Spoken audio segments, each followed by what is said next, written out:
রবিবার বিশ্বকাপে ইংল্যান্ডের বিরুদ্ধে হারের পর ভারতীয় শিবির যখন চাপে উত্তেজনা, তখন স্মৃতি মান্ধানার চোখে জল। তবে দল হারায় নয়, সেই ক্যাচ দেওয়ার সময় তিনি নাকি মনে মনে ভাবছিলেন, চাটা কি আদা ছাড়া হয়েছে নাকি।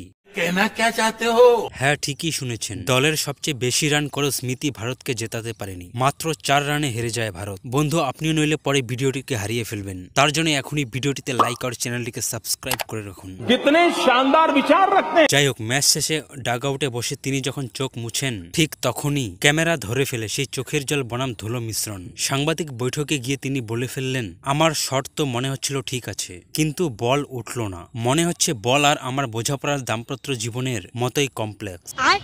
স্মৃতি ছাড়াও অর্ধশতরান করেন হরমনপ্রীত কৌর এবং দীপ্তি শর্মা, কিন্তু তারা ম্যাচ শেষ করা নয়, শেষ হয়ে যাওয়ার প্রতিযোগিতায় নাম লিখিয়ে ফেললেন আগে ভাগেই। ম্যাচের শেষে স্মৃতি ডাগ আউটে বসে থাকা অবস্থায় এক সতীর্থ বললেন, চিন্তা করিস না রে, সবারই এমন দিন আসে। তখন স্মৃতির শান্ত জবাব, তিনি বললেন, আমি চিন্তা করি না, ভাবছি পাস্তা খাবো নাকি মোমো।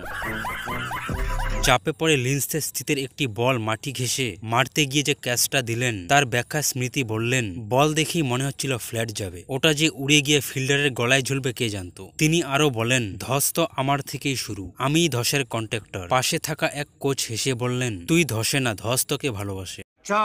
তবে হতাশা না হয় স্মৃতি জানিয়ে দিয়েছেন, বৃহস্পতিবার নিউজিল্যান্ডের বিরুদ্ধে ম্যাচটা আমাদের জন্য কোয়ার্টার ফাইনালের মতো, জিততেই হবে। আর হ্যাঁ, এবার আগে থেকেই ঠিক করেছি, খেলা শুরুর আগে 2 কাপ কড়া কফি খেয়ে নেব, জিততেই হবে।